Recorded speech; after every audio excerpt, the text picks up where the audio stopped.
Berdasarkan pengalaman selama 26 tahun sebagai pengawas ekspor, maka dari catatan dokumen, Certificate of Quality, Certificate of Quantity, dan Certificate of Origin, saya bisa mencontohkan yang mana negara mau maju dan yang mana negara sulit maju. Baik, mari saya jelaskan satu persatu. Gambar pertama, mencontohkan negara sulit maju, di mana negara ini selalu melihat sumber daya alam negara tersebut sebagai kekayaan yang harus secepatnya dinikmati. Tetapi beda mazhab dengan negara mau maju, yang melihat sumber daya alam sebagai berkah pemberian yang maha kuasa sehingga selain untuk profit jangka pendek juga untuk tabungan masa depan.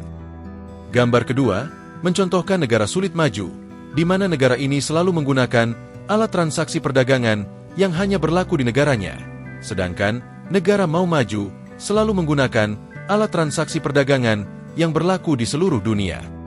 Gambar ketiga, mencontohkan negara sulit maju, di mana negara ini selalu merasa sumber daya alamnya kaya, sehingga rakyatnya tidak perlu kerja keras atau berkarya jika hanya untuk memenuhi kebutuhan hidup semata. Ini beda mazhab dengan negara maju, yang justru menganggap sumber daya alamnya sangat sedikit, sehingga rakyatnya harus kerja keras atau kreatif hanya untuk sekedar bertahan hidup. Gambar keempat, mencontohkan negara sulit maju, di mana negara ini selalu merasa sumber daya alamnya kaya, sehingga produk yang dijual ke negara lain harus dalam jumlah besar, dengan harapan profit besar.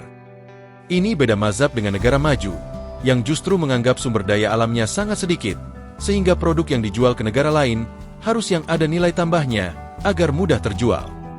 Gambar kelima, mencontohkan negara sulit maju, di mana negara ini selalu merasa sumber daya alamnya kaya, sehingga rakyatnya lebih diarahkan menjadi raja, ketimbang menjadi pelayan. Ini beda mazhab dengan negara maju, yang justru menganggap sumber daya alamnya sangat sedikit, sehingga rakyatnya harus menjadi pelayan yang terbaik bagi bangsa manapun di dunia ini. Gambar berikut ini adalah contoh negara sulit maju, di mana negara ini awalnya kaya akan sumber daya mineral. Tetapi ironisnya, kemudian negara ini menjadi negara termiskin di dunia, akibat seluruh sumber daya alamnya dijual dalam kondisi mentah ke negara-negara yang membutuhkan.